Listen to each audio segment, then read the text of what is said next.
పోలవరం ప్రాజెక్టును parliament standing committee సభ్యులతో కలిసి రాష్ట్ర మంత్రి నిమ్మల రామానాయుడు పరిశీలిస్తున్నారు. పనుల పురోగతిని అధికారులను అడిగి ఆయన తెలుసుకుంటున్నారు. గత తెలుగుదేశం పార్టీ ప్రభుత్వంలో 72% పనులు పూర్తి చేశామని మంత్రి నిమ్మల స్పష్టం చేశారు.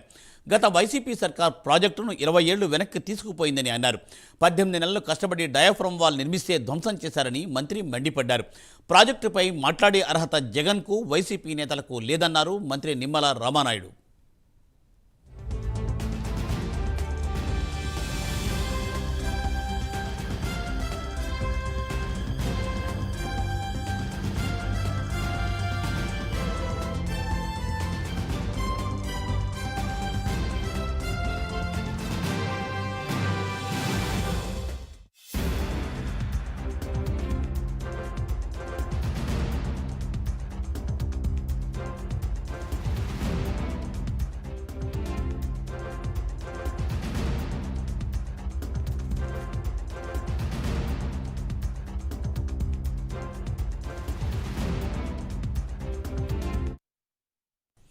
పోలవరం ప్రాజెక్టును పార్లమెంట్ స్టాండింగ్ కమిటీ సభ్యులతో కలిసి మంత్రి నిమ్మల రామానాయుడు పరిశీలిస్తున్నారు.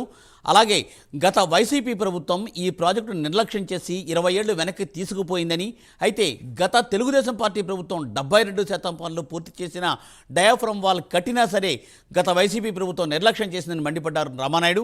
దీనిపై మరింత సమాచారాన్ని మా ప్రతినిధి భాను అందిస్తారు. భాను.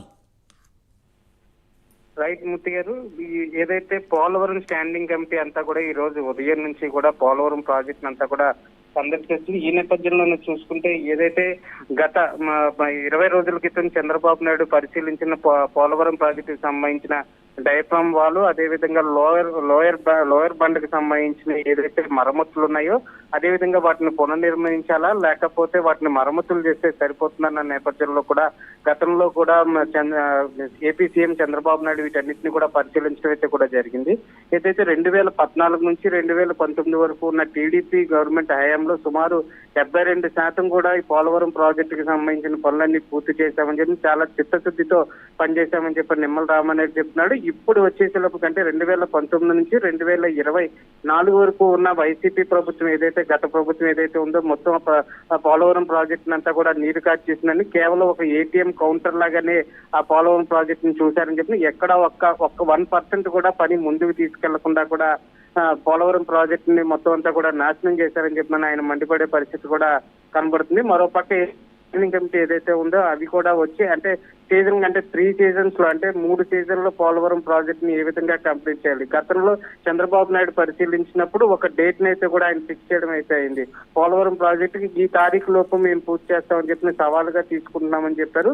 గత కాంట్రాక్ట్లు ఎవరైతే ఉన్నారో వాళ్ళని మేము కొనసాగిస్తున్నాం, వాళ్ళతోనే పనులు చేయిస్తామని చెప్తున్నారు. అదేవిధంగా విదేశీ పర్యటనకు వచ్చిన విదేశీ బృందం ఏదైతే ఉందో ఆ బృందం అంతా కూడా ఇప్పటికే వాళ్ళు చాలా నిష్ఠాతులు ఈ ప్రాజెక్టుల విషయంలో కూడా వాళ్ళంతా కూడా ఇప్పటికే కేంద్రానికి అదేవిధంగా రాష్ట్రానికి కూడా ఒక నివేదిక ఇవ్వడం అయితే కూడా జరిగింది. ఏదైతే డయాఫ్రమ్ వాళ్ళు ఎక్కడైతే దెబ్బతిన్నదో లేకపోతే అంటే ఎగురు పైన వర్షాల వల్ల కూడా వరద నీరు గోదావరిలోకి వచ్చే పరిస్థితి అయితే ఉంటుంది. అంటే ఖమ్మం భద్రాచలం నుంచి కూడా వచ్చే పరిస్థితి అయితే ఉంటుంది. ఈ నేపథ్యంలో ఆ పనులు పూర్తి చేసేటప్పుడు కానీ మళ్ళీ వరద తాకిడి కానీ వాటర్ తాకిడి కానీ ఉంటే మళ్ళీ పనులు ఆటంకం కలుగుతాయి. కాబట్టి దాన్ని ఏ విధంగా పూర్తి చేయాలని చెప్పి దాని అంతా ప్లానింగ్ కూడా ఇవ్వడం అయితే కూడా జరిగింది.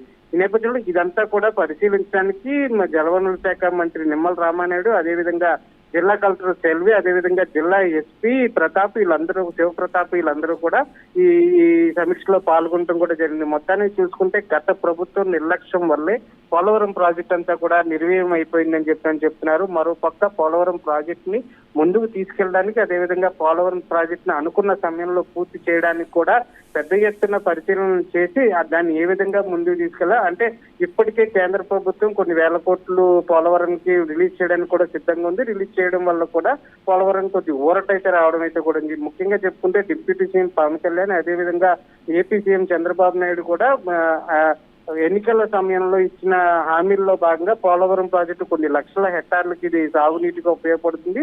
అదేవిధంగా ఏదైతే రైతులకి ఆరాధ్యంగా ఉందో ఏదైతే ఆంధ్రుల నాడి కింద ఏదైతే పోలవరం పోల్చారో దాన్ని ఖచ్చితంగా పూర్తి చేస్తామని చెప్తున్నారు. కానీ గత ప్రభుత్వం చేసిన నిర్వాహం వల్ల వీటన్నిటిని కూడా మళ్ళీ మొదటి నుంచి మొదలు పెట్టాల్సిన పరిస్థితి ఏర్పడిందని చెప్తున్నాను. ఇప్పుడున్న టెక్నాలజీ ప్రకారం, ఇప్పుడున్న ఆధునిక దాని ప్రకారం కూడా ఏ విధంగా ముందుకెళ్ళాలి, ఏ విధంగా దీన్ని ముందుకు తీసుకెళ్లాలి, పోలవరం ప్రాజెక్టును అనుకున్న సమయానికంటే ఒక ఛాలెంజ్ గా తీసుకోవడం అయితే కూడా జరిగింది. ఖచ్చితంగా ఆంధ్రుల జీవనాడిగా పిలుస్తున్న పోలవరం ప్రాజెక్ట్ ని ఖచ్చితంగా నిర్మించడానికి, అదేవిధంగా అనుకున్న సమయానికి పూర్తి చేయడానికి కూడా కోర్ కమిటీ ఏదైతే ఈ రోజు ఉదయం నుంచి కమిటీ ఏదైతే ఉందో ఆ కమిటీ కూడా ఇక్కడ సిద్ధంగా ఉండటం అయితే కూడా ఉంది.